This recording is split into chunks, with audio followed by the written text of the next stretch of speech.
Face value कम करके shares बढ़ा के इन्होंने प्राइस कम करने की ट्राई की है। ठीक है, तो वो आप और हम जैसे लोग समझ सकते हैं, बट फॉर जनरल पब्लिक उनको नहीं समझेगा ये वाला point.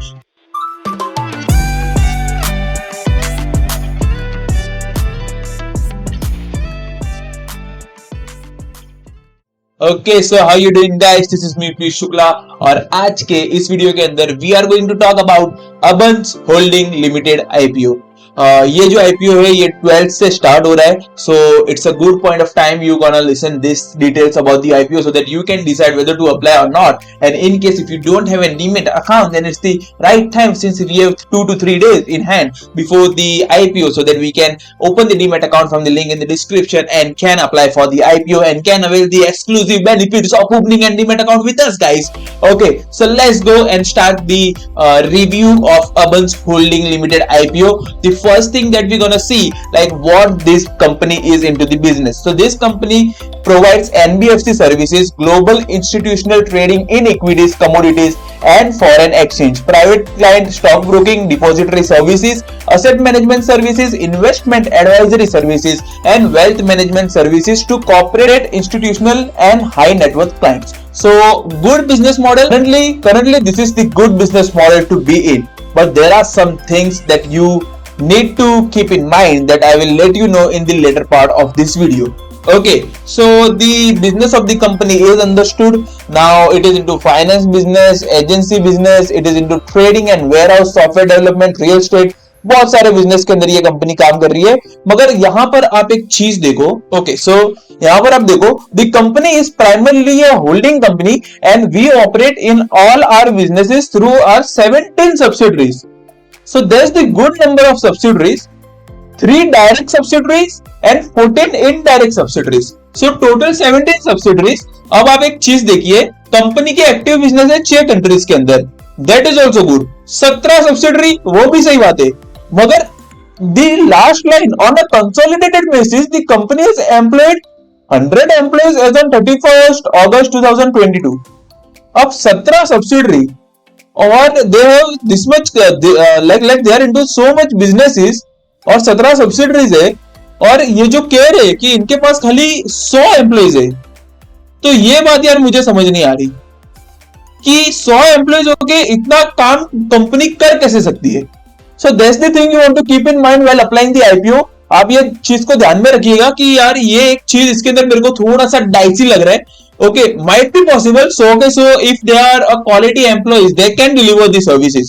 But on a prima facie, it looks little a dilemma kind of situation it is. Okay, so let's go ahead with the other things. We will talk about the company's financials now. Okay, if you look at the company's financial, अभी यहाँ पर भी इन्होंने एक खेल किया है. See, if you see the last line, 31st August 2022. Now either it is of 12 months और इट इज ऑफ 6 मंथ्स. ये 5 मंथ्स वाला डाल के मतलब ये क्या बताना चाह रहे हैं, ये कुछ समझ में नहीं आ रहा. So whatever figures are in 31st August 2022, what you have to do, you have to divide them by 5 and into 12, तो आपको कंपैरेटिव फिगर्स मिलेंगे, राइट? तो आपको कंपैरेटिव फिगर्स मिलेंगे, फिर से ना इनको we will directly double the figures compare करने के लिए, बिकॉज डिवाइड बाय 5 इनटू 12 तो थोड़ा बहुत ऊपर नीचे चलेगा, but for comparison we will do that. Now अगर आप अपन देखते हैं कि total assets, revenue, profit after tax and net worth, ये चारों चीज it should increase continuously, it should increase continuously, but total borrowing should decrease, मतलब वो कम होना चाहिए. तो let's go ahead and check कि क्या हो रहा है इसके अंदर. assets के अंदर देखते हैं तो asset कम हुआ, फिर कम हुआ, और फिर अगर देखेंगे मतलब ये 5 महीने का लास्ट वाला फिगर है, इंटू 2 करके देखेंगे तो बढ़ रहे assets. ठीक है, तो ये अपने को समझ रहा है कि अभी assets बढ़ रहे हैं मगर पहले कम हो रहे. रेवेन्यू की बात कर रहे, भले कोविड था but investment businesses were on booming. Okay, डीमैट्स account open हो रहे थे, बहुत सारी चीजें हो रही थी, तो रेवेन्यू इनका इतना डीप नहीं होना चाहिए था. बट आप देख सकते हो कि 2700 से डायरेक्टली ये आ गया 1300 के ऊपर. It is half, 50% downfall. I can't even expect in such kind of businesses. Then up from 1300 to 600 वापस से आधा हो गया, and now it is of 5 months. अगर अभी भी देखेंगे तो भी 600 के आसपास ही है. तो इतना कम कैसे हो सकता है? Like they are not focusing on the revenue part. अब पैट के ऊपर आते, पैट देखो, पैट बढ़ रहा है, फिर बढ़ रहा है, और अभी भी इतने के आसपास ही है, तो पैट बढ़ रहा है. अब रेवेन्यू गिर रहा है और पैट कैसे बढ़ रहा है? तो ये मैं बात आपको लेटर ऑन पार्ट में बता रहा हूं. नेटवर्क देखेंगे तो नेटवर्क बढ़ते जा रहा है, वो अच्छी साइन है। अब जो पैड बढ़ रहा है ना वो बढ़ रहा है टोटल बोरोइंग्स के हिसाब से, क्योंकि बोरोइंग्स कम हो रही है।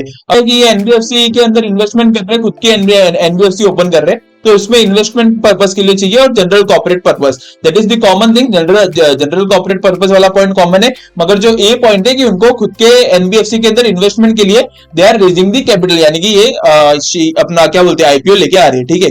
अब अबंस होल्डिंग आईपीओ की डिटेल्स के अंदर जाते हैं। देखो अभी यहाँ पर है ना, इन्होंने एक खेल किया है कि नॉर्मली फेस वैल्यू जो होता है वो 10 होता है, मगर इनकी 2 है, तो अगर 10 के हिसाब से रहता है ना तो अपन लोग 10 से कंपेयर करते हैं कभी भी।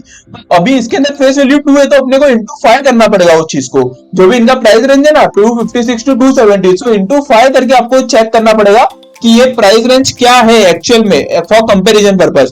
तो अगर 256 से 70 यानी कि 300 तक का है प्राइस रेंज, तो 300 इंटू 5 करेंगे तो 1500 के ऊपर ये लेके आ रहे हैं आईपीओ। तो 1500 इनके फिलहाल परफॉर्मेंस के हिसाब से I don't think it is worth it कि 15 मतलब 1200-1500 के बीच का इनका आईपीओ का रेंज है। इन्होंने फेस वैल्यू कम करके शेयर्स बढ़ा के इन्होंने प्राइस कम करने की ट्राई की है, ठीक है। तो वो आप और हम जैसे लोग समझ सकते हैं, बट फॉर जनरल पब्लिक उनको नहीं समझेगा ये वाला point. So for that public giving more importance on that particular point. Okay, अभी देख लेते हैं कि इनके अंदर चालू कब होगा, तो चालू होने का देख लो। अभी इसका टेंटेटिव टाइम टेबल्स देख लेते हैं गाइस। तो टेंटेटिव टाइम टेबल के अंदर क्या है कि चालू होगा 15 को, चालू होगा 12 को, फिर क्लोज होगा 15 को, अलॉटमेंट आएगी 20 को, और जिसको नहीं लगेगा उसको रिबन आएगा 21 को, क्रेडिट होगा शेयर्स 22 को, और 13 को 23 को लिस्टिंग है। तो थोड़ा बहुत ऊपर नीचे हो सकता है गाइस, ये मतलब वो अपने को मालूम है कि हर बार थोड़ा बहुत ऊपर नीचे ये हो जाता है, ठीक है। So that's not the great deal by the way. इसके अंदर और एक चीज मैं आपको बताता हूँ ना गाइस, इनका और एक चीज है क्यूआईबी, एनएनआई और एचएनआई और रिटेल। इसके अंदर नॉर्मली क्या रहता है ना, क्यूआईबी और एचएनआई कैटेगरी के अंदर अलोकेशन इज मोर, ठीक है, एंड रिटेल में कम रहता है एलोकेशन। बट ये आईपीओ के अंदर गाइस रिटेल में ज्यादा एलोकेशन दिया हुआ है। तो इसके अंदर क्या होगा कि सप्लाई रिटेलर्स के हाथ में रहेंगी, so they can sell at any point of time, on listing also they can sell. So supply इसके अंदर ज्यादा है, तो नीचे भी आ सकता है ये stock.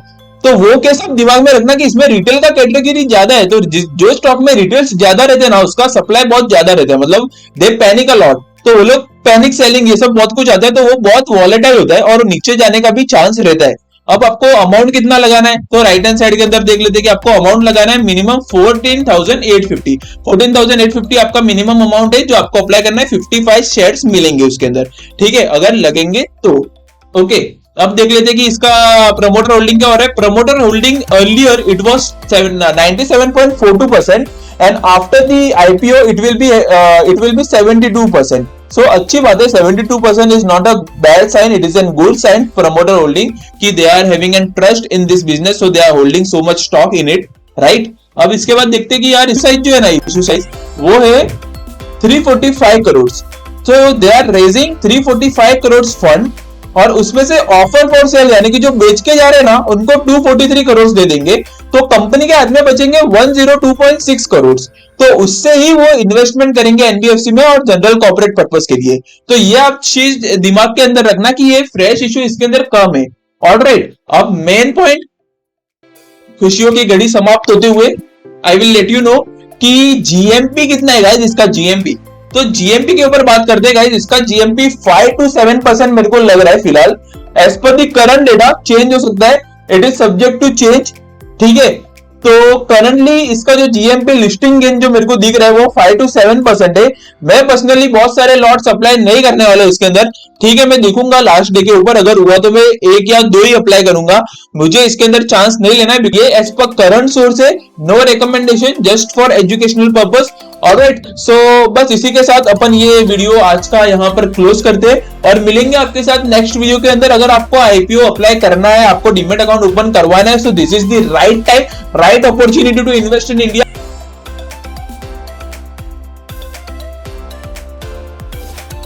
Till time, tata bye bye, take care and see you in the next video with another boom video. और आप सब्सक्राइब कर लो ये चैनल को, आपको बहुत सारे वीडियोस मिलेंगे, टिप्स और ट्रिक्स मिलेगी और आपको बहुत सारे बेनिफिट्स भी मिलेंगे गाइस, एक्सक्लूसिव बेनिफिट्स। सब्सक्राइब।